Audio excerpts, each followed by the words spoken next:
تھا. ایمان جاننے کا نام نہیں ہے, ایمان ماننے کا نام ہے.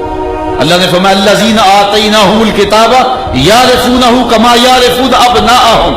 وہ جانتے تھے جس طرح بیٹوں کو جانا جاتا ہے, لیکن مانتے نہیں تھے. ایک اور جملہ سن لیجئے, دوسرے لفظوں میں یوں کہہ لیں, حضور سے ذہنی تعلق کا نام ایمان نہیں, قلبی تعلق کا نام ایمان. تو جاننے کو تو کئی جانتے تھے, لیکن بات جاننے کی نہیں ہے, بات ماننے کی ہے. اللہ اکبر. اور مانا کیسے جائے؟ جیسے پھول کو بلبل مانتی ہے. یہ جانتی نہیں, جانتی تو مکھی جانتی ہے یہ پھول ہے, لیکن مکھی جانتی ہے مانتی نہیں ہے. تو بلبل مانتی ہے, پروانہ شمع کو مانتا ہے, قمری چاند کو مانتی ہے. تو ایمان جاننے کا نام نہیں, ماننے کا نام ہے. اور جب کسی کو مان لیا جائے, پھر تن من لٹ جائے, پھر مان لیا جاتا ہے. تو کہا قسم ہے محبوب تیرے زمانے کی, انسان خسارے میں ہے, بچے گا وہ جو تیرے دامن سے وابستہ ہو جائے. وہ کسی زمانے میں چکی سے آٹا پیستے تھے, تو اب تو وہ ختم ہو گئی ہیں. تو کسی نے, کم از کم جو میری عمر کے لوگوں نے تو چکی دیکھی ہوگی, 2 پتھر ہوتے ہیں, نیچے والا ساکن اور جامد, اور اوپر والا متحرک, درمیان میں کلی ہوتی ہے, اس کے آس پاس خالی جگہ ہوتی ہے جہاں دانہ ڈالتے ہیں. ہم اپنی زبان میں اس کو گالا کہتے ہیں, اور پھر چکی کو گھماتے ہیں.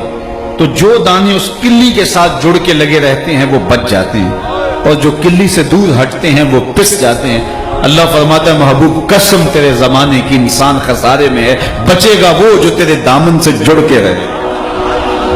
دنیا پہ کتنے شہنشاہ آئے, لیکن آج ان کا نشان بھی باقی نہیں. آل ساسان نے 3150 سال ایران پہ حکومت کی ہے.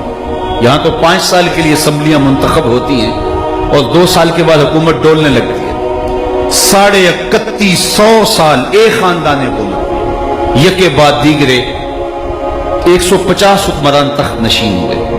لیکن آج دنیا آل ساسان کا نام بھی نہیں جانتی. کہاں گئے خاقان, کہاں گئے تغلق, کہاں گئے ایبک, کہاں گئے فرعین مصر, کہاں گئے کیسر, کہاں گئے کسرا. آج قبروں کے نشان بھی موجود نہیں ہیں.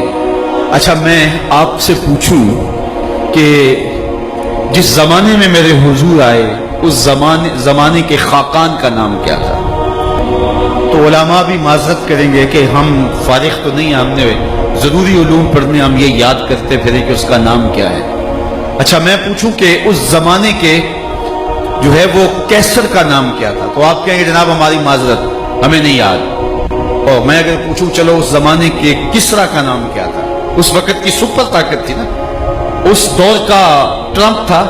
لیکن آپ کہیں گے جناب, چند لوگ کہیں گے ہاں اس کا نام یہ تھا, باقی کہیں گے جناب ہماری معذرت. اور میں اس مجلس میں سب سے کم عمر بچے سے پوچھوں کہ میرے حضور کے مؤذن کا نام کیا تھا, تو وہ سر اٹھا کے بلال حبشی کا نام لے گا کہ نہیں لے گا؟ یار اس دور کے کیسر کا نام تو کسی کو یاد نہیں ہے, اس دور کے کسرا کا نام تو کسی کو یاد نہیں ہے, اس دور کے خاقان کا نام تو کسی کو یاد نہیں ہے. لیکن بلال حبشی جو رنگ کا کالا, ہونٹ موٹے, ذات کا حبشی, لیکن حضور سے جڑا. اللہ اکبر. اقبال یہ کس کے عشق کا فیض عام ہے, رومی فنا ہوا حبشی کو دوام ہے.